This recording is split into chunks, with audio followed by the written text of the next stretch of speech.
Our next speaker will be Board Member James Craig. Thank you, Chair Porter. This is really difficult. Dr. Colby made good points. I think that everybody on the board throughout all of our long and time-consuming discussions on COVID-19 have made intellectually defensible, very intelligent points. None of this has been clear-cut. There were folks opposed to our decision to go virtual when we did it in March of 2020, and we decided to continue to do that in August of 2020. There have been people opposed to our mask. There have been people in support of the mask, support of the other things that we've done. Um, I don't see a way that the JCPS board is going to be able to get community consensus on the way to approach these issues.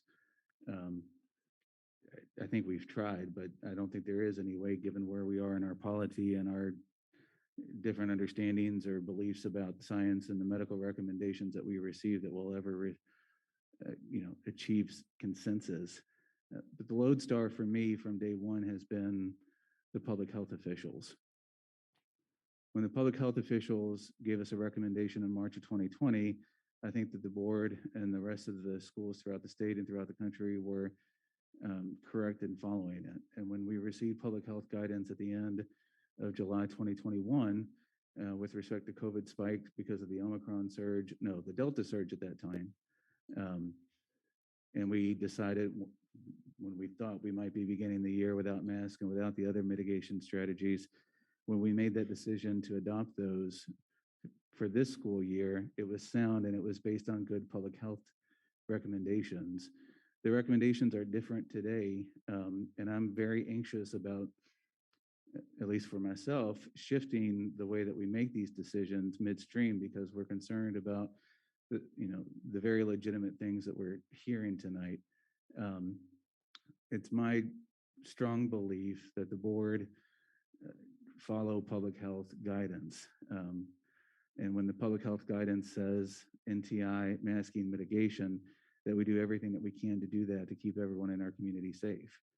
On the flip side, when public health guidance says easing restrictions is appropriate, I think that we should consider that public health guidance um, for a variety of different reasons, one of which is that it helps the board maintain legitimacy in the way that it makes its decisions, and will strengthen this board should a new variant emerge, or should numbers change down the road, or something more deadly than Delta comes along, and it might. It would support us in shifting back and utilizing masks if necessary at that point. Today, the public health guidance is, because of the lowering numbers of Omicron in our community, um, because of where we are in the pandemic, that we lower, that we adopt new mitigation strategies.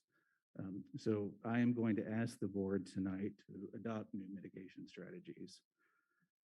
I asked the lawyers today for help in making sure that I did this correctly, um, to ensure that staff was capable of implementing anything new that we might do. And I came up with this. Chair Porter, I will make a motion that the board adopt the recommendations in the Kentucky Department of Public Health guidance dated March 4th, 2022, related to masking, and that the board authorize the superintendent to modify the COVID-19 health guidance operations plan in accordance with any future guidance issued by the KDPH on those topics. Elements of the COVID-19 health guidance operation plan related to quarantining and isolation would remain unchanged. So quarantining and isolation remaining unchanged because this board has already has already approached that conversation and made its decision at that January meeting. My motion, if it is seconded and adopted, would authorize the superintendent to make a masking decision based on where the city of Louisville is on that CDC chart. This week we are in yellow. And so that motion would authorize the superintendent to make mask optional in schools so long that we remain in the yellow or green. It would further authorize the superintendent to return to mask requirements, should we dip back into the red per that CDC um, chart that we just reviewed with the presentation that Dr. Polio just gave us. And with that, that's the motion, and I would ask one of my colleagues if they're so inclined to second it. Is there a second to the motion?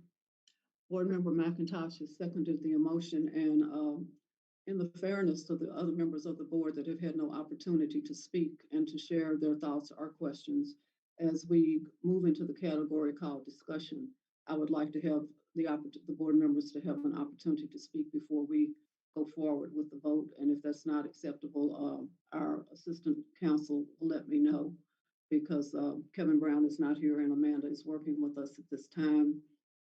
I'm sorry, had I known you were going to make a motion, I would have saved you until the last speaker. But I think in fairness to the other members of the board, they have a right to share their thoughts and questions, and we will consider that maybe under discussion. But so far, we have not heard from board member Dr. Shule, board member Marshall, and board member Duncan. So you have a motion on the floor and you have a second. The motion and the second is made, Chair. Happy to come back for the vote after the discussion, of course. Thank you so much. So having said that, we will move forward to see what other board members' questions and comments might be, and then we will come back for the vote. So speaking next will be Dr. Shule, please.